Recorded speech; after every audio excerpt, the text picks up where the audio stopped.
اب میں تقریر کے لیے دعوت دیتا ہوں ہمارے آئے ہوئے مہمان پروفیسر عثمان علی صاحب، لیکچرار ڈگری کالج، کہ وہ آئیں اپنے خیالات کا اظہار فرمائیں۔ پروفیسر عثمان علی صاحب، لیکچرار ڈگری کالج۔ السلام علیکم ورحمۃ اللہ وبرکاتہ۔ الحمدللہ والصلاة والسلام علی رسول اللہ، اما بعد، اعوذ باللہ السمیع العلیم من الشیطان الرجیم، والذین جاہدوا فینا لنہدینہم سبلنا وَإِنَّ اللَّهَ لَمَعَ الْمُحْسِنِينَ۔ سامعین ذی وقار، محترم معزز اساتذہ اکرام، محترم طلبہ اعزام، آج ہمارے عزیز طلباء کے لیے یہ ایک خوشی کا مقام بھی ہے کہ جو سارا سال محنت کرنے کے بعد، امتحانات کی مشقت اٹھانے کے بعد آج ان کے لیے نتائج کا یعنی خوشی کے حصول کا وقت ہے۔ اسی اعتبار سے، اسی موقع کی مناسبت سے اس تقریب کا اہتمام بھی کیا گیا، تو مجھ ناچیز کو بھی یہ دعوت دی گئی کہ اس حوالے سے طلباء کے لیے جو عزیزان ایک منزل طے کر رہے ہیں اور آئندہ کے لیے اسی قوم کی رہنمائی کے لیے اپنے آپ کو تیار کر رہے ہیں، تو ان کے گوش گزار کرنے کے لیے چند باتیں ہیں جو قرآن و سنت اور ہمارے اسلاف کی زندگیوں کا خلاصہ ہے۔ اصل میں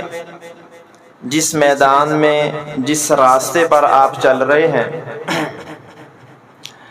یہ وہ راستہ ہے کہ جس کو رسول اکرم صلی اللہ علیہ وآلہ وسلم نے انتہائی عزت، کرامت اور جنت کے حصول کا راستہ قرار دیا ہے۔ آپ علیہ الصلوۃ والسلام نے اس بارے میں ارشاد فرمایا کہ من سلک طریقا یلتمس فیہ علما سہل اللہ لہ بہ طریقا الی الجنہ، کہ جو بھی انسان علم کے حصول کے راستے پر نکلتا ہے، چلتا ہے، علم کا متلاشی بنتا ہے، تو اس انسان کی اس طلب، اس ذوق اور شوق کے بدلے میں اللہ رب العزت اس بندے کے لیے جنت کا راستہ آسان کر دیتا ہے۔ اس سے بھی بڑی خوشخبری جو رسول اکرم صلی اللہ علیہ وسلم نے ارشاد فرمائی کہ العلماء ورثۃ الانبیاء، کہ جو اہل علم ہیں یعنی آپ ہی کے راستے پر چل کر علماء میں شامل ہوتے ہیں، اصل میں وہی انبیاء کے وارث ہیں۔ اور یہ وہ وراثت ہے کہ جو وراثت کسی بھی نبی کی وراثت ان کے خاندان کے افراد کو نہیں ملتی، حتیٰ کہ ان کی خون کی رشتہ دار سگی اولاد تک کو نہیں ملتی۔ یہ وہ نسبت ہے جو علماء کے علاوہ رسول اللہ صلی اللہ علیہ وسلم نے کسی کو عطا نہیں فرمائی، اور یہی واسطہ، یہی تعلق، یہی نسبت جو آپ صلی اللہ علیہ وسلم نے ارشاد فرمائی کہ جس کے ذریعے ہم نبیوں کے وارث بن جائیں، یہ وراثت اصل میں علم کی وراثت ہے۔ جو انسان اس علم کو حاصل کر لے وہ گویا اللہ کے نبیوں کے ساتھ اپنی نسبت کو مقرر کر لیتا ہے، ان کا وارث قرار پاتا ہے۔ اس سے بڑی شان اور فضیلت شاید کوئی اور نہ ہو جو علماء کے لیے نبی علیہ الصلوۃ والسلام کی زبان سے جاری ہوئی ہو۔ اس لیے علم کا راستہ اختیار کرنا، پھر اس پر ڈٹ جانا، اس کے لیے وقت دینا، محنت کرنا، مشقت کرنا، روپیہ پیسہ خرچ کرنا، اور جو کچھ بھی انسان اس کے لیے قربانی دے سکے وہ قربانی دینا، یہ کوئی معمولی عمل نہیں ہے، اور نہ ہی یہ کوئی ایسی چیز ہے کہ ایسے لوگوں کو حقیر سمجھا جائے، یا معاشرے میں علماء کو یا علم کے راستے پر جو چلنے والے ہیں ان کو سمجھا جائے معاذ اللہ یہ کیڑے مکوڑوں کی طرح کہ ان کا نہ کوئی سٹیٹس، نہ یہ دنیا میں کوئی بلند مقام والے، اور نہ ہی یہ لوگوں کے ہاں باعزت مقام پانے والے، لوگوں کی نظروں میں ان کی عزت۔ یہ ہمارے معاشرے کے لوگ ہیں جن کی باتیں میں آپ کے سامنے بیان کر رہا ہوں۔ حقیقت یہ ہے کہ یہی وہ لوگ ہیں کہ جن کو اللہ رب العزت نے اپنے ہاں قریبی ترین، اپنے بہترین، چنیدہ اور مقرب لوگ قرار دیا ہے، اور ان کے مقام اور مرتبے کو اللہ رب العزت نے بلند ترین قرار دیا ہے۔ یرفع اللہ الذین آمنوا منکم والذین اوتوا العلم درجات۔ یہ اللہ رب العزت فرماتے ہیں کہ تم میں سے دو قسم کے لوگ، کہ ایک جو اہل ایمان ہیں جن کے پاس ایمان کی دولت ہے، اور دوسرے وہ لوگ جن کے پاس علم کی دولت ہے، ان کے مقام اور مرتبے کو اللہ رب ذوالجلال وہ بلند فرماتا ہے۔ جب اللہ یہ گواہی دیں تو اللہ کی بات سے سچی بات کس کی ہے؟ جب اللہ یہ فرمائے کہ میں ان کے مقام اور مرتبے کو بلند کرتا ہوں، تو کون ہے جو ان کے مقام اور مرتبے کو کم کر لے، یہ ان کو حقیر بنا لے؟ اور رسول اللہ صلی اللہ علیہ وسلم نے ان کے بارے میں جو باتیں ارشاد فرمائیں، تو اس کے بعد ہمیں اپنے احساس پر، اپنے اس کام پر، اور جس راستے پر آپ چل رہے ہیں اس راستے کو حقیر نہیں سمجھنا چاہیے۔ یہی تو وہ باعزت راستہ ہے جو انسان کو اللہ کے قریب کر کے جنت کے راستے پر ڈالنے والا۔ حضور اکرم صلی اللہ علیہ وسلم کے دور میں دیکھیں صحابہ نے اس کام کے لیے زندگیاں وقف کی تھیں، بعد میں دیکھیں اسلاف نے بھی یہی کام کیا۔ اگر یہ کام عزت والا نہیں ہے، اگر علم کا حصول یہ اللہ کی رضامندی کا باعث نہیں ہے، تو پھر اس کے لیے اللہ کے نبی نے ترغیب کیوں دی؟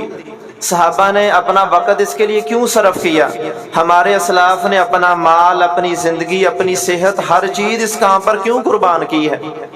حضرت ابو ہریرہ رضی اللہ تعالی عنہ وہ کہتے ہیں کہ کئی دن ایسا بھی ہوتا کہ میرا دن فاقوں میں گزرتا، ایک دن، دو دن، تین دن ہو جاتے کہ مجھے کھانے پینے کو کوئی چیز نہیں ملتی، اور شرم اور حیا یا عزت نفس کہہ لیں کہ عزت نفس کی بنیاد پر میں کسی سے سوال بھی نہیں کرتا کہ کسی کے آگے ہاتھ پھیلاؤں، کسی سے یہ کہوں کہ مجھے کھانے کی یا پینے کی ضرورت ہے۔ تو کس وجہ سے وہ سارا کچھ برداشت کرتے تھے؟ کہتے کہ میرے دل میں بھی یہ تڑپ تھی کہ میں بھی اپنا جا کر مال کماؤں، دولت کماؤں، دنیا میں بڑا مقام بنا لوں، لیکن ایک بات مجھے یہ کام نہیں کرنے دیتی تھی کہ کہیں میں یہ رسول اللہ صلی اللہ علیہ وسلم کو چھوڑ کر کام کاج کے لیے جاؤں، کوئی وحی نازل ہو یا رسول اللہ صلی اللہ علیہ وسلم کچھ ارشاد فرمائے، تو مجھے یہ گوارا نہیں تھا کہ ابو ہریرہ اللہ کے نبی کی بات سننے سے محروم رہ جائے۔ اس مقصد کے لیے وہ بھوک تو برداشت کر لیتے تھے، پیاس بھی برداشت کر لیتے تھے، لیکن یہ گوارا نہیں تھا کہ اللہ کے نبی کو علم کی بات بتائیں اور ابو ہریرہ وہ بات سننے سے محروم رہ جائے۔ اس وجہ سے جو انہوں نے قربانیاں دیں، تو آج دیکھیں کہ دنیا جہاں کی کون سی ایسی کتاب ہے جو دین سے یا علم سے یا عمل سے یا اللہ کی ذات سے متعلق اور اس میں حضرت ابو ہریرہ کا تذکرہ نہ ہے۔ ہر حدیث کی کتاب دیکھیں، ہر علم کی کتاب دیکھیں جو دین سے متعلقہ ہے، وہ کتاب حضرت ابو ہریرہ رضی اللہ تعالیٰ عنہ کے واسطے کے بغیر مکمل نہیں ہوتی۔ صرف 3 سال اللہ کے نبی کے پاس رہے، لیکن جو علم کی حرص اور تڑپ تھی، اس بنیاد پر ان کو ان لوگوں میں شامل کر دیا کہ اللہ کے نبی کے فرامین کو سب سے زیادہ روایت کرنے والے یہی حضرت ابو ہریرہ ہیں رضی اللہ تعالی عنہ۔ حضرت عمر رضی اللہ تعالیٰ عنہ جب مدینہ میں آئے، مواخات کروائی گئی، اللہ کے نبی صلی اللہ علیہ وسلم نے حضرت اتبان بن مالک کو، جو کہ انصاری صحابی تھے، ان کے بھائی بنا دیا۔ یہ دونوں آپس میں ایک مہاجر ہیں، ایک انصاری ہیں۔ آپ نے فرمایا کہ تم آپس میں بھائی ہو، تمہاری ذمہ داریاں، تمہاری وراثت، تمہارے معاملات سارے ایک ہیں۔ حضرت عمر رضی اللہ تعالیٰ عنہ کہتے ہیں کہ ہم نے آپس میں ایک معاہدہ کیا، دونوں بھائیوں نے۔ معاہدہ یہ تھا کہ ایک دن میں رزق کمانے کے لیے رزق کی تلاش میں جاؤں گا، اور دوسرا یعنی حضرت اتبان بن مالک رسول اللہ صلی اللہ علیہ وسلم کی مجلس میں رہیں گے۔ کس لیے؟ کہ میں جب رزق کے لیے جاؤں، بعد میں رسول اللہ صلی اللہ علیہ وسلم کوئی دین کی بات بتائیں، سکھلائیں، کچھ ہمیں علم سکھائیں، تو ہم دونوں محروم نہ رہیں۔ تم وہ بات آپ کے پاس رہ کر سیکھنا، جب شام کو میں واپس آؤں گا ہماری روزی ہم دونوں کی آدھی آدھی یعنی نصف ہوگی، لیکن جو علم تم نے سیکھا ہوگا وہ علم بھی شام کو تم مجھے سکھاؤ گے۔ دوسرے دن میں یہ کام کروں گا، تم روزی روٹی کی تلاش میں جاؤ گے۔ حالانکہ ان کو علم نہیں تھا کہ ہم دونوں جا کر یہ کام کریں اور ہمارا مال بڑھے، دولت بڑھے۔ ہم مکہ میں سب کچھ چھوڑ چھاڑ کر آ گئے، میرے پاس کچھ نہیں ہے، محروم انسان ہیں ہم، تو ہم اپنا مال بڑھا لیں، اپنے گھر بنا لیں، اپنی جائیداد میں اضافہ کریں۔ لیکن علم ان کی ترجیحات میں شامل تھا کہ اس کے لیے انہوں نے دنیا کا نقصان تو گوارا کیا، لیکن علم کے نقصان کو انہوں نے برداشت نہیں کیا۔ تو آج دیکھیں کہ ان لوگوں کے نام کتنی عقیدت کے ساتھ ہماری زبان پر آتے ہیں، ان کے علم کی بنیاد پر، ان کے تقوی کی بنیاد پر، کہ تقوی آتا ہی علم کے ذریعے ہے۔ اس کی بھی اللہ رب العزت نے اپنی کتاب میں شہادت دی۔ اللہ تعالیٰ فرماتے ہیں انما یخشی اللہ من عبادہ العلماء، کہ بے شک اللہ سے جو اصل میں لوگ ڈرنے والے ہیں وہی ہیں جو اہل علم ہیں۔ جتنی انسان کی رب تعالیٰ کے بارے معرفت بڑھے گی، جتنا وہ اللہ کے بارے میں جانے گا، اللہ کی قدرت، اللہ کی عظمت کو جانے گا، اتنا ہی رب تعالیٰ کا خوف، خشیت اور تقوی اس کے دل میں طاری ہوگا۔ گویا ہماری نیکی بھی علم ہی کے ساتھ اٹیچ ہے۔ جتنا انسان علم کے میدان میں بڑھتا جائے گا، اتنا ہی اللہ رب العزت کی نظر میں وہ متقی اور اللہ سے ڈرنے والے انسانوں میں شامل ہوتا جائے گا۔ اس لیے علم ایسی چیز ہے جو ہمیں اللہ سے بھی جوڑتی ہے، اللہ کے نبی کے ساتھ بھی نسبت بناتی ہے، اور دنیا اور آخرت دونوں جگہ پر ہمارے مقام کو بلند کرتی ہے۔ یہی حضرت عمر کی جو بات ہوئی کہ انہوں نے جو قربانیاں دیں، اس بنیاد پر حضرت عائشہ رضی اللہ تعالیٰ عنہ سے بھی مروی ہے، حضرت عبداللہ بن عباس رضی اللہ تعالیٰ عنہ کا بھی قول ہے، وہ انہوں نے اور باتیں کی، ذکر کا بتایا، نبی علیہ الصلوۃ والسلام پر درود کا کہا، لیکن آخری بات کہی کہ تم اپنی مجلسوں میں حضرت عمر رضی اللہ تعالیٰ عنہ کا بھی تذکرہ کیا کرو، کہ جہاں پر حضرت عمر کا تذکرہ ہوگا وہاں عدل اور انصاف کی بات ہوگی، جہاں عدل اور انصاف کی بات ہوگی وہاں لازمی طور پر اللہ رب العزت کی بات بھی ہوگی۔ گویا حضرت عمر رضی اللہ تعالیٰ عنہ کی ذات کو صحابہ کہہ رہے ہیں کہ یہ اللہ کی ذات سے جوڑنے کا ایک ذریعہ ہے۔ کس وجہ سے ان کے بارے میں یہ شہادتیں ہیں، کس وجہ سے اتنی بڑی بڑی باتیں ان کے بارے میں کہی جا رہی ہیں، کہ ان لوگوں نے اپنی زندگیوں کو علم کے حصول کے لیے وقف کیا تھا، تو اللہ نے وہ مقام دیا کہ لوگ بعد میں ان کے نام کے ساتھ اللہ کی نسبت تلاش کرتے ہیں۔ تو ہمارے لیے یہ سب کچھ ہمارے لیے اسی طرح ہے جیسے ان لوگوں کے لیے تھا، مواقع ہمارے لیے بھی ویسے ہی ہیں، وقت ہمارے پاس بھی وہی ہے، صحت و عافیت ہمارے پاس بھی ویسی ہے جیسے ان کے پاس تھی۔ فرق صرف اس چیز کا ہے کہ ہم نے محنت کو اور اس علم کو معزز سمجھنا چھوڑ رکھا ہے۔ ہم نے علم کو، دین کے علم کو حقیر سمجھ لیا، لوگوں کی باتیں سن سنا کر ہم نے بھی اپنے آپ کو ایسے سمجھ لیا کہ یہ بھی کوئی میدان ہے جس میں محنت کی جائے۔ حالانکہ جن لوگوں نے یہاں پر محنت کی تھی، اللہ نے دنیا اور آخرت دونوں جگہ پر ان کے لیے عزت تیار کی ہے، مقام اور مرتبہ تیار کیا ہے۔ حضرت امام شافعی دیکھیں رحمہ اللہ تعالی، جب پیدا ہوتے ہیں تو پیدا ہونے سے پہلے ہی یتیم ہو جاتے ہیں، والد 2-3 ماہ پہلے ہی فوت ہو گئے، اکیلے بھائی ہیں، کوئی بہن نہیں، کوئی بھائی نہیں، کوئی چچا تایا نہیں، اکیلی والدہ اور اکیلا بیٹا، دونوں یمن میں ہیں، ہجرت کر کے مکہ میں آتے ہیں۔ یہاں پر آ کر ابھی 7 سال کے ہوتے ہیں کہ قرآن پاک حفظ کر لیا ہوتا ہے، تو والدہ ان کو کہتی ہے کہ بیٹے میں نے تیری تربیت فقط اس لیے کر رہی ہوں کہ میں تجھے ایک عالم دین دیکھنا چاہتی ہوں، میری یہ حسرت اور خواہش ہے کہ تم اللہ کے دین کا علم حاصل کرو اور پھر میرے لیے بھی، اپنے لیے بھی صدقہ جاریہ بنو۔ تو وہ علم کے راستے پر گویا نکلتے ہیں۔ ابھی 7 سال کے بچے ہیں، یعنی 7 سال کی عمر کیا ہوتی ہے کہ ہمارے یہاں 7 سال کی عمر میں بچوں کو اپنے آپ کو سنبھالنا بھی نہیں آتا، اپنے کپڑوں کی حفاظت کا پتہ نہیں ہوتا، ٹھیک طرح سے بات نہیں کر پاتے، اکیلے والدین کے بغیر بازاروں میں نہیں جا سکتے۔ اس عمر میں یہ، اس کو آپ رزق کہہ لیں، خطرہ کہہ لیں، والدہ نے فقط اس لیے لیا کہ میرا بیٹا مطلب دین کا علم حاصل کرے، اللہ رب العزت کے راستے پر نکلے، عالم دین بنے، لوگوں کی ہدایت کا ذریعہ بنے اور میرے لیے بھی صدقہ جاریہ بنے۔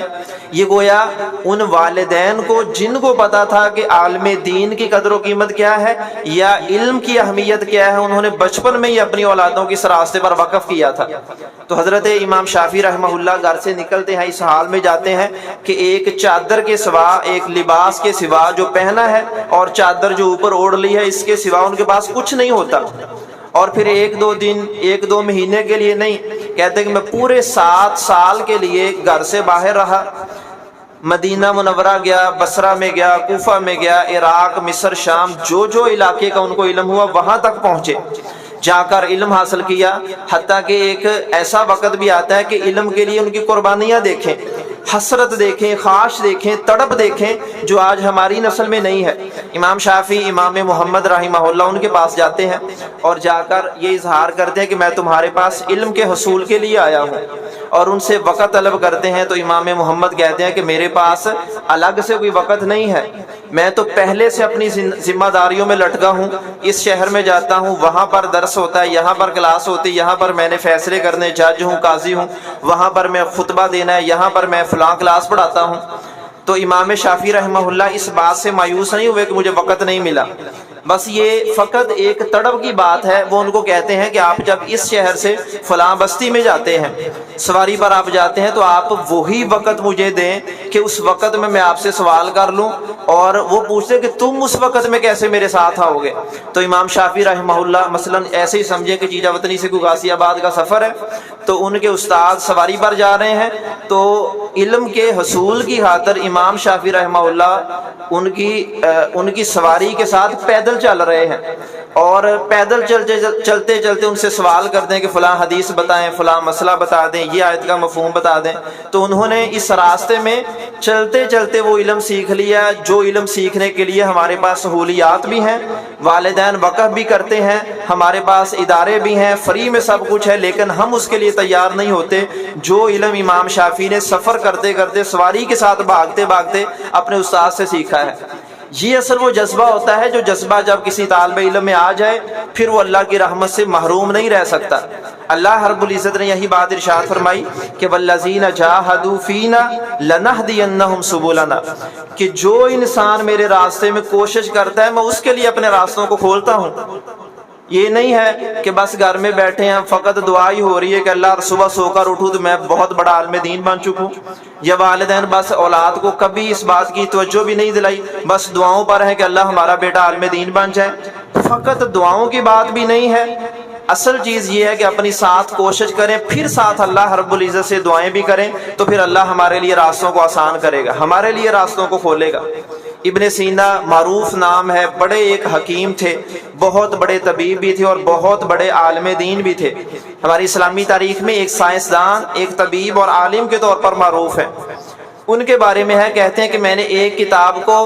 40 بار پڑھا، فقط اس وجہ سے اس میں کچھ چیزیں ایسی تھیں مجھے سمجھ نہیں آ رہی تھی، ایک بار پڑھا نہیں سمجھ آئی، پھر پڑھا پھر پڑھا پھر پڑھا، حتیٰ کہ کہتے ہیں 40 بار میں نے اس کتاب کو پڑھا کہ یہ بات سمجھوں، کہتے تب بھی مجھے جب وہ بات نہیں سمجھ آئی، حتیٰ کہ کتاب مجھے زبانی یاد ہو گئی، تو پھر مجھے پتا چلا کہ فلاں استاد کی ایک کتاب ہے، میں نے اس کتاب کو جا کر ان سے پڑھا تو پھر مجھے وہ بات سمجھ آئی۔ یہ ان کی حرص دیکھیں، ایسا نہیں ہے کہ بات سمجھ نہیں ہے چھوڑیں چلو بھی اگلی جگہ پر چلیں، یہاں سے نہیں دیکھا اس کی اگلی بات پر چلو، اور پیچھے ہمیں پتہ ہی نہیں کہ میں کتنا کچھ چھوڑ چھاڑ کر جا رہا ہوں۔ یہ علم کی تڑپ، یہ حرص تھی کہ ان لوگوں نے ایک ایک بات کو سمجھنے کے لیے 40 بار کتابوں کو بھی پڑھا ہے، تو پھر اللہ رب العزت نے ان کے لیے علم کے دروازوں کو کھول دیا تھا۔ یعنی اللہ پہلے ہمیں آزماتا ہے، ہمارا امتحان کرتا ہے کہ ہمارے دل میں تڑپ اور لگن کتنی ہے، ذوق اور شوق کتنا ہے۔ اگر شوق سچا ہو تو انسان بڑی بڑی مصیبتوں کو اس کی خاطر جھیل جاتا ہے کہ میں نے علم کے راستے پر چلا ہوں تو میں نے سیکھنا ہی سیکھنا ہے۔ یہی ابن سینا کہتے ہیں کہ جب کوئی بات مجھے نہیں سمجھ آتی، میں بار بار پڑھتا پھر بھی سمجھ نہیں آتی، تو پھر 2 رکعت نماز صلاۃ حاجت کے طور پر پڑھتا، اللہ کے سامنے یعنی 2 رکعت پڑھ کر اللہ سے دعا کرتا کہ اللہ فلاں بات مجھے سمجھ نہیں آ رہی، میں تیرے ہی سامنے یہ سوال کرتا ہوں کہ تو میرے لیے اس علم کے راستے کو کھول دے۔ پھر وہ کہتے ہیں جو مشکل سے مشکل بات بھی ہوتی، جو محنت جہاں پر رنگ نہیں لاتی تو اللہ سے دعا رنگ لاتی اور وہ بات میرے لیے واضح ہو جاتی۔ حضرت امام ابن تیمیہ رحمہ اللہ کہ ان کی محنت، ان کی مشقت، ان کا مقام اور مرتبہ کون انسان نہیں جانتا۔ اپنے دور میں اگر ان کو کہا جائے کہ اپنے اس دور کے سب سے بڑے عالم دین تھے، یہ کوئی مبالغے والی بات نہیں ہے۔ آج بھی ساری دنیا ان کی کتابوں سے استفادہ کرتی ہے، بہت کچھ انہوں نے پڑھا، بہت کچھ انہوں نے بعد والوں کے لیے چھوڑا، تو انہوں نے سیکھنے کے لیے جو وقت دیا وہ قربانیاں دینی پڑی تھی۔ ایک مرتبہ کہتے ہیں ان کے شاگرد بتاتے، حضرت امام ابن قیم رحمہ اللہ کہتے ہیں کہ ایک مرتبہ بیمار ہو گئے تو طبیب کو لایا گیا، طبیب نے ان کو مشورہ یہ دیا کہ تم اپنا کوئی بھی ذہنی مشقت والا جو کام ہے وہ چھوڑ دیں۔ 1 ماہ 2 ماہ 1 سال انہوں نے وقت کوئی بتایا کہ اتنی دیر تک تم نے کوئی ذہنی مشقت نہیں کرنی۔ مطلب کیا تھا کہ تم نے کچھ پڑھنا نہیں ہے، تم نے کچھ لکھنا نہیں ہے۔ تو امام ابن تیمیہ رحمہ اللہ فرماتے ہیں کہ اگر میں لکھنے اور پڑھنے کو چھوڑ دوں گا تو اس کے بعد اس علاج کے بعد میں نے اپنی زندگی کا کیا کرنا ہے، مطلب زندگی رکھ کر جو علم کے بغیر ہے میں نے اس کا اچار ڈالنا ہے کہ زندگی کو محفوظ کر لوں اور صحت پا لوں لیکن علم سے دور ہو جاؤں؟ کہتے یہ علم ہی تو میری شفا ہے، اگر اس سے مجھے دور کر دیا کہ میں کبھی بھی شفا یاب نہیں ہو سکتا۔ یہ دیکھیں کہ انہوں نے صحت کی قربانی بھی علم کے لیے دی، تو پھر اللہ نے وہ بڑا مقام عطا فرمایا کہ لوگ آج بھی ان کا نام لے لے کر فتاویٰ بیان کرتے ہیں اور ان کا نام لے کر ان کی کہی ہوئی باتوں کو ہمیں بیان کرتے ہیں۔ ان کے علم کے لیے دیے گئے وقت کی وجہ سے اللہ رب العزت نے اتنی برکت رکھی تھی کہ امام ابن تیمیہ رحمہ اللہ ان کی کتاب ہے عقیدہ واسطیہ، جو ہمارے مدارس کے نصاب میں بھی داخل ہے، عام طور پر ایک ششماہی میں 5 سے 6 ماہ میں پڑھائی جاتی ہے۔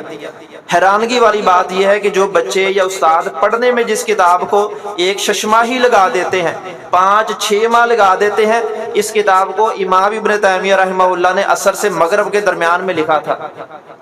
مطلب کتنی یہ حیرانگی والی بات بھی ہے، لیکن اصل بات یہ ہے کہ جب انہوں نے اللہ کے لیے اپنا وقت وقف کیا تھا تو اللہ نے وقت میں برکت رکھی تھی، ان کے بڑے بڑے کام تھوڑے وقت میں ہو جاتے۔ جب ہم نے اس علم کے لیے وقت نہیں دینا، ہمارے دل میں حرص اور تڑپ نہیں ہے، تو ہمارے وقت سے اللہ رب العزت نے برکت کو بھی اٹھا لیا ہے۔ اتنی انہوں نے کہہ لیں یہ مشقتیں اٹھائیں کہ جب ان کو جیل میں بند کیا گیا تو وہاں پر ان کی کتابیں چھین لی گئیں، ان کا قلم دوات چھین لیا گیا، جس پر لکھتے تھے سب کچھ ان سے چھین لیا گیا۔ تو یہ ایک حرص کی بات ہے، علم کے ساتھ محبت اور جنون کی بات ہے کہ انہوں نے وہاں پر ان کے پاس کوئی کوئلہ ہوتا، اس کوئلے کے ساتھ انہوں نے دیواروں پر بھی لکھنا شروع کر دیا۔ یہ فقط علم کا ایک جنون تھا کہ اس کے بغیر رہ نہیں سکتے تھے۔ انہوں نے دیواروں پر بھی لکھا، جو کوئی چیز ملی اس پر لکھا، اور بعد والوں نے ان کی دیواروں پر لکھے کلمات اور جو کاغذ پر اس کہہ لیں کہ کوئلے کے ساتھ لکھی ہوئی باتوں کو محفوظ کر کے ہمارے لیے کتابیں بنا دیا۔ تو یہ وہ لوگ تھے کہ جن کے وقت میں بھی، جن کے علم میں اللہ نے برکت اس لیے دی کہ پہلے انہوں نے اپنا سب کچھ علم کے لیے قربان کیا تھا۔ امام ابن تیمیہ رحمہ اللہ خود فرماتے ہیں کہ میں پڑھتا، یہ بھی ایک نصیحت کی بات ہے، کہتے کہ میں لوگوں میں یعنی بازاروں میں جو جمگٹے ہوتے مجلسیں تلاش نہیں کرتا تھا۔ یہ تاریخ دعوت و عزیمت آپ پڑھیں، سید ابو الحسن علی ندوی رحمہ اللہ کی کتاب ہے، بڑی شاندار کتاب ہے، 7 جلدوں میں ہے۔ اس میں ہمارے بڑے جو اسلاف ہیں انہی کا تذکرہ ہے، ان کی جو انہوں نے کام کیے، جو انہوں نے وقت کی قربانیاں دی، جو علم کے لیے مشقتیں اٹھائیں اور لوگوں کی رہنمائی کے لیے جو کچھ کیا، وہ پوری کی پوری داستانیں ہیں اس کتاب میں۔ اس میں ایک جلد حضرت امام ابن تیمیہ رحمہ اللہ کے لیے وقف ہے، اس میں وہ لکھتے ہیں کہ امام ابن تیمیہ کہتے ہیں کہ میں علم سیکھنے کے لیے اتنا حریص ہوتا تھا کہ میں لوگوں سے تنہائی اختیار کرتا، میں بے آباد جگہوں میں، ویران جگہوں پر، اکیلی مسجدوں میں جاتا، وہاں پر جا کر اپنا وقت صرف کرتا، جو باتیں سمجھ نہیں آتی اللہ کے سامنے اپنے سر کو رکھتا، گڑ گڑاتا اور چیزوں کو سیکھتا۔ حتیٰ کہ کہتے ہیں کہ اگر کوئی بات مجھے نہیں سمجھ آتی تھی تو میں مطلب یہ انہوں نے اپنی ایک منظر کشی کی ہے، کہتے ہیں کہ میں اپنے سر کو زمین پر رکھتا یا جہاں پر مٹی پڑی ہوتی مٹی میں اپنے سر کو رکھتا، تو اس موقع پر ساتھ اللہ رب العزت سے دعا بھی کرتا۔ ان کی دعا کے الفاظ بھی منقول ہیں کہ یا معلم ابراہیم، یہ ایک میں 2-3 روایات ہیں، یا معلم آدم و یا معلم نوح علمنی، اور ایک جگہ پر ہے کہ یا معلم ابراہیم فہمنی، کہ اے وہ اللہ جس نے ابراہیم علیہ السلام کو علم عطا کیا تو اللہ اس دین کا فہم میرے لیے بھی آسان کر دے، وہ اللہ کہ جس نے آدم علیہ السلام کو چیزوں کا علم دیا، نوح علیہ السلام کو علم عطا کیا، اللہ مجھے بھی علم عطا کر دے۔ تو یہ دیکھیں، ایک طرف ان کی محنت ہے، ایک طرف وقت کی قربانی ہے، ایک طرف انہوں نے اپنا سب کچھ دین کے لیے قربان کیا، علم کے لیے قربان کیا، اور دوسری طرف اللہ رب العزت کے ساتھ بھی اپنے تعلق کو مضبوط کیا، کہ یہ نہیں ہے کہ میں اگر علم کے راستے پر چلا ہوں تو متکبر بنوں اور مجھے پرواہ ہی نہ ہو کہ میں نے اللہ سے بھی کچھ طلب کرنا ہے اور میں نے کبھی اللہ کے سامنے جھکنا بھی ہے۔ ان میں ہر طرح کی وہ صلاحیت یا خوبی تھی جو ایک علم والے انسان میں ہونی چاہیے، ایک طرف تواضع، ایک طرف تقوی، ایک طرف اللہ سے تعلق، ایک طرف وقت کی قربانی، اپنے مال کی قربانی، اور علم میں اتنے مگن تھے کہ اس علم میں مگن ہونے کی وجہ سے وہ شادی بھی نہیں کر سکے تھے۔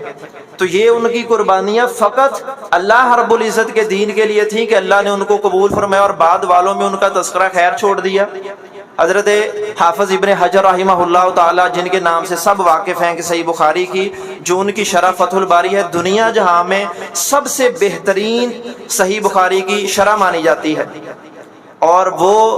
انہوں نے جو وقت اپنا دین کے لیے دیا، علم کے لیے دیا، کہتے ہیں کہ میں فقط دعا کرنے کے لیے بھی حج یا عمرے کے لیے گیا کہ وہاں پر میں نے جا کر جو آب زمزم پیا، میں نے سن رکھا تھا کہ اس کے ذریعے اللہ رب العزت بندے کی دعا کو قبول کرتے ہیں، فقط سفر کر کے گئے اور پانی پی کر اس لیے وہاں پر پہنچے کہ وہ پانی پی کر اللہ سے علم کی دعا کروں۔ آب زمزم پیا، کہتے پہلی دفعہ گیا میں نے اللہ سے دعا کی کہ اللہ مجھے امام ذہبی جیسا حافظہ عطا فرما۔ وہی امام ذہبی ہیں کہ جن کی سیر و اعلام النبلاء بڑی معروف کتاب ہے، بڑے ہمارے اسلاف کے تذکرے اس میں ہیں، اصول حدیث پر ان کی کتابیں، تاریخ اسلام پر بڑی بہترین ان کی کتاب ہے، تو وہ بہت بڑے حافظے کے مالک تھے۔ کہتے میں نے پہلی دفعہ آب زمزم پیا تو اللہ سے اس لیے فقط پیا کہ اللہ سے علم اور حافظے کی دعا کروں۔ دوسری بار گیا پھر اللہ سے یہ دعا کی کہ اللہ مجھے ان سے بھی آگے کر دے، میرا حافظہ میرا علم امام ذہبی سے بھی زیادہ کر دے۔ اب دیکھیں کہ ہم اپنی دعائیں کن کاموں کے لیے کرتے ہیں۔ ہماری دعائیں، ہمارے مقاصد، ہمارے لوگوں سے تعلقات، ہماری ڈیلنگ وغیرہ سب کچھ دنیا کے مال کے لیے ہوتی ہے۔ میرا گھر، میرا مال، میری گاڑی، میرے بنگلے، یہ موبائل، یہ کچھ سب کچھ، اور ان لوگوں کی دعائیں اللہ رب العزت سے ہیں تو علم کے حصول کے لیے، علم کی خاطر اپنے حافظے کو بہترین بنانے کے لیے۔ تو جو لوگوں کی تڑپ اور آخری خواہشات بھی علم کے لیے ہیں تو اللہ ان کو برکت کیوں نہیں دے گا؟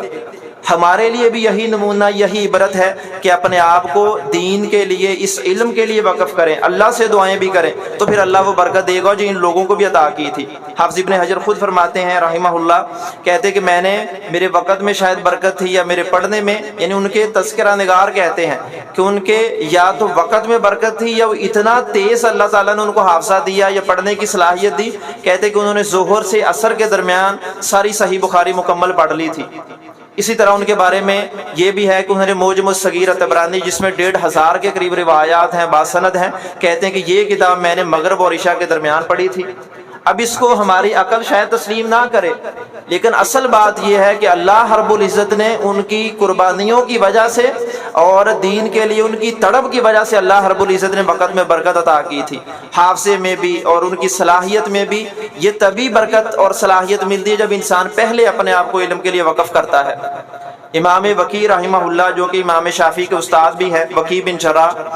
تو وہ بہت بڑے عالم دین ہیں، وہ اپنا وقت دین کے لیے، علم کے لیے، سب کاموں کے لیے وقف کرتے ہیں۔ تو ایک موقع پر ان کے شاگرد ان سے سوال کرتے ہیں، کہتے ہیں کہ آپ کو اللہ نے اتنا عظیم حافظہ دیا۔ ان کے بارے میں ایک روایت ہے کہ ان کو قرآن پاک کے ہر لفظ کی وضاحت کے بارے میں، مثلا لفظ ہے قرآن پاک میں عالم الغیب، اب عالم کے معنی اور غیب کے معنی میں زمانہ جاہلیت کے جو اشعار تھے اس سے استشہاد کرنے کے لیے کہ ان کا معنی کیا ہے، کہا جاتا ہے کہ امام وکی کو 3 لاکھ اشعار یاد تھے کہ ہر ایک شعر کے ساتھ قرآن پاک کی آیت کے بارے ایک لفظ کے بارے میں بتاتے تھے، اس کا معنی یہ ہے، اور عربی زبان و ادب سے ایک شعر پڑھتے۔ اندازہ کریں کہ 3 لاکھ اشعار فقط اللہ کی کتاب کو سمجھنے کے لیے۔ تو ان سے شاگرد سوال کرتے ہیں کہ آپ کو اللہ نے اتنا عظیم حافظہ عطا کر دیا، تو ہمیں بھی کوئی اس کا بتائیں، کوئی نسخہ کیا ہے کہ اس کا راز کیا ہے؟ تو امام وکی رحمہ اللہ کہتے ہیں کہ یہ بہت بڑی چیز نہیں ہے، یعنی ایک تو تم نے نیک بننا ہی ہے، وقت دینا ہی ہے، علم کے لیے نکلنا ہی ہے، لیکن اس کے ساتھ ایک اضافی کام یہ کرنا ہے۔ یعنی یہ اشعار منقول ہیں، امام شافعی کہتے ہیں شقوت الی وکی سوء حفظی فاوصانی الی ترک المعاصی، وہ کہتے ہیں کہ میں نے ان سے یہ شکایت کی کہ میرا حافظہ بڑا کمزور ہے، مجھے بتائیں کہ میں کیا کروں؟ تو میرے استاد نے مجھے کہا کہ تم معصیت، گناہ یعنی اللہ رب العزت کی نافرمانی چھوڑ دو، کہ اللہ کی نافرمانی ہو، گناہ انسان کرے اور ساتھ علم کی تڑپ رکھے، یہ کبھی ممکن نہیں ہو سکتا۔ یعنی علم اور گناہ کبھی بھی ایک دل میں نہیں آ سکتے۔ اگلے شعر میں یہی کہتے ہیں فَإِنَّ الْعِلْمَ نُورٌ مِّنْ إِلَٰهِ وَنُورُ اللَّهِ لَا يُعْطَىٰ لِعَاصٍ۔ وجہ کیا ہے؟ کہتے ہیں کہ اصل میں علم یہ اللہ کا نور ہوتا ہے، اور اللہ کا نور اور گناہ یہ دونوں کبھی ایک دل میں جمع نہیں ہو سکتے۔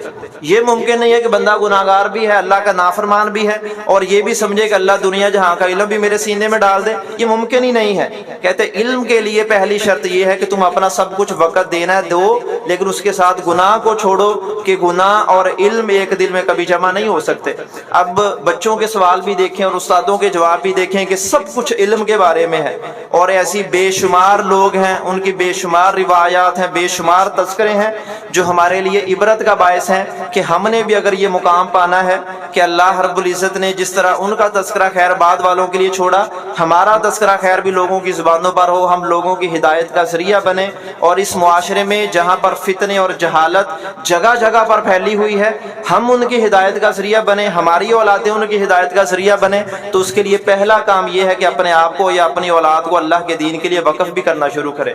اور اللہ تعالیٰ نے اس کی باقاعدہ ترغیب دے کر فرمایا ہے فَلَوْلَا نَفَرَ مِن كُلِّ فِرْقَةٍ مِّنْهُمْ طَائِفَةٌ لِيَتَفَقَّهُوا فِي الدِّينِ، کہ کیوں نہیں تم کو یہ بات سمجھ کیوں نہیں آتی کہ تمہارے اندر سے ایک ایسا گروہ نکلنا چاہیے اللہ کے راستے میں کہ جو دین کے راستے میں نکلیں، دین میں فقاہت حاصل کریں۔ تو اور جب اللہ کے راستے سے علم حاصل کر کے اپنے گھر والوں کی طرف، اپنے معاشرے کی طرف، اپنی بستی اور اپنے طبقے میں واپس آئیں، وَلِيُنذِرُوا قَوْمَهُمْ إِذَا رَجَعُوا إِلَيْهِمْ لَعَلَّهُمْ يَحْذَرُونَ، تو پھر آ کر ان کو اللہ کا حاصل کیا ہوا وہ علم، اس علم کے ذریعے لوگوں کو ڈرائیں تاکہ وہ اللہ سے ڈر کر زندگی گزارنے والے بنیں۔ تو اللہ یہ فرما رہے ہیں کہ تم سے ایسا نہیں ہو پاتا؟ کیا تمہارے اندر اتنی سخت نہیں ہے کہ تمہارے گروہوں میں سے، بستی میں سے، گھروں میں سے، یا ایک خاندان میں سے کوئی ایک بچہ ہی نکلے؟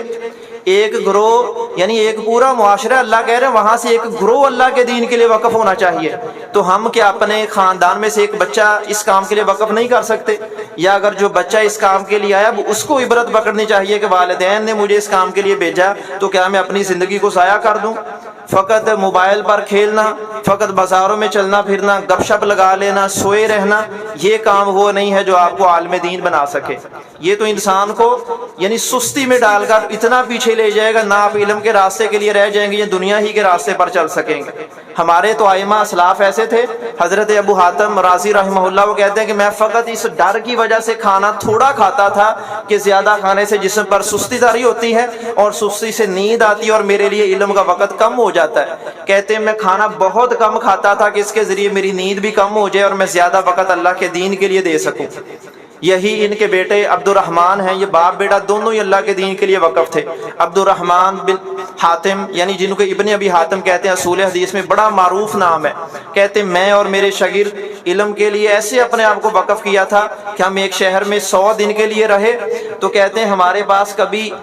اس استاد کی مجلس میں، کبھی اس استاد کی مجلس میں، کبھی فلاں مسجد میں، کبھی فلاں ادارے میں، کہتے کہ ایسا بھی ہوا کہ ایک مرتبہ ہم نے مچھلی خریدی کہ اس کو ہم اپنے لیے کھانے کے طور پر بنائیں یا بھونیں اور بعد میں کھا لیں۔ تو کہتے ہیں کہ 3 دن گزر گئے، ہم اساتذہ کی مجلس میں رہے اور ہمیں اس مچھلی کو کھانے کا وقت نہیں ملا۔ اور کہتے چوتھے دن بھی پھر ایسا ہوا کہ ہم نے کہا وقت تو نہیں ملنا، پھر ہمیں مجبوراً اس مچھلی کے گوشت کو بغیر پکائے کچا ہی کھانا پڑا کہ اگر پکانے میں لگ جائیں گے تو ہمیں اس کی فرصت ہی نہیں مل سکے گی۔ ان لوگوں نے جب اتنا وقت دیا تو اللہ نے ان کو مقام دیا، اور ہم کہیں کہ ہم ویلے بیٹھ کر دیندار بن جائیں اور علم کے علم بردار بن جائیں، یہ کبھی ممکن نہیں ہے۔ اس کے لیے اپنا سب کچھ قربان کرنا پڑتا ہے، وقت دینا پڑتا ہے، صلاحیت اپنی اسی کام میں لگانی پڑتی ہے، پھر اللہ وہ مقام عطا فرماتا ہے کہ جس کے ذریعے ہم دنیا کے ہادی اور رہنما بن سکتے ہیں۔ اور پھر وہ مقام آتا ہے کہ اللہ کہتے ہیں ایسے لوگوں کے لیے میرے فرشتے وہ بھی دعائیں کرتے ہیں، آسمان پر اڑتے پرندے بھی دعائیں کرتے ہیں، اور بلوں میں موجود حشرات الارض بھی دعائیں کرتے ہیں، حتیٰ کہ فرمایا کہ پانی میں موجود مچھلیاں بھی اس بندے کے لیے دعا کرتی ہیں جو اللہ کے اس دین کے راستے پر علم سیکھنے اور سکھانے کے لیے نکلتا ہے۔ لیکن وہ مقام تب آتا ہے جب پہلے ہم اس کے لیے اپنے آپ کو وقف کریں۔ اس لیے آپ سارے احباب، طلباء، ہم سب کے لیے نصیحت ہے کہ علم کے لیے اپنے آپ کو وقف کریں، اس کے لیے وقت بھی دیں، اس کے لیے صلاحیت لگائیں، کتابوں کو زیادہ سے زیادہ پڑھیں، اس کو اپنے یعنی گویا جس طرح ہم کھانا چبا کر کھاتے ہیں، کتابوں کو چبا چبا کر پڑھیں، اپنے اساتذہ سے سوالات بھی کریں، بار بار پوچھیں۔ امام شافعی رحمہ اللہ نے یہ فرمایا تھا، کہتے ہیں کہ جو بات تمہیں آتی ہے وہ بھی بار بار لوگوں سے سوال کرو کہ اس طرح علم راسخ ہوتا ہے تمہارے ذہن میں، اور جو بات نہیں آتی اس کے بارے میں تو پوچھنا ہی ہے۔ اور یہ رسول اللہ صلی اللہ علیہ وسلم نے فرمایا کہ شفاء العی السؤال، کہ جو بندہ عاجز ہے، جس کو کسی بات کا علم نہیں ہے، اس کا حل یہ ہے کہ وہ صاحب علم سے جا کر سوال کر لے۔ فاسألوا اہل الذکر ان کنتم لا تعلمون، اللہ نے بھی یہی قرار دیا کہ اگر تم علم نہیں تو اہل علم سے جا کر سوال کرو۔ تو اساتذہ سے ملیں، ان کی مجلسوں میں بیٹھیں، ان سے علم سیکھیں، کتابوں کی صحبت میں بیٹھیں، کہ ہمارے تو اسلاف ایسے تھے کہ انہوں نے کتابوں میں موت بھی پائی تھی محبت کی وجہ سے۔ امام جاحظ رحمہ اللہ وہ کہتے ہیں کہ آخر عمر میں ان کا جسم کا آدھا حصہ مفلوج ہو گیا، 90 سال کی عمر میں ہے، اور ان کے پاس آ کر کہتے ہیں کہ کس حال میں ہے؟ کہتے ہیں کہ میں تم کو اپنی کیا حالت بتاؤں کہ آدھا جسم کا حصہ ایسا مفلوج ہے کہ میں اس کو حرکت بھی نہ دے سکوں، اور آدھا حصہ بڑھاپے کی وجہ سے اتنا نکاہت کا شکار ہو چکا ہے کہ مکھی بیٹھ جائے تو مکھی کو بھی نہ اڑا سکوں۔ لیکن علم کی طرف پھر بھی دیکھیں کہ اپنے گھر والوں کو کہتے کہ مجھے اٹھا کر جا کر اپنی لائبریری میں بٹھا دو، وہیں پر میں پڑھتا رہوں گا، میں چاہتا ہوں کہ میری موت بھی علم ہی کی یعنی کتابوں کے اندر آئے۔ اور اللہ نے ان کی دعا کو سنا، کہتے ہیں کہ ان کی جب موت آئی ایسے ہی آئی کہ وہ اپنی لائبریری میں بیٹھے ہیں، آس پاس کتابیں ہیں، کسی وجہ سے وہ کتابیں گریں، پہلے ہی مفلوج تھے، اٹھ نہیں سکے اور کتابوں کے بوجھ تلے آ کر ان کی موت واقع ہوئی۔ یعنی ہمارے اسلاف تو اپنی موت بھی علم میں چاہتے تھے، اور ہمیں اس کی پرواہ نہیں ہے کہ علم کتنی بڑی اور اہم چیز ہے، اور ہم اپنا وقت 5 7 سال مدارس میں گزار دیں لیکن اس کے بعد بھی علم نہ مل پائے تو اس سے بڑی محرومی اور کوئی نہیں ہو سکتی کہ وقت بھی ضائع کر لی اور بدلے میں پایا بھی کچھ نہیں۔ یہی دنیا کی سب سے بڑی محرومی ہے۔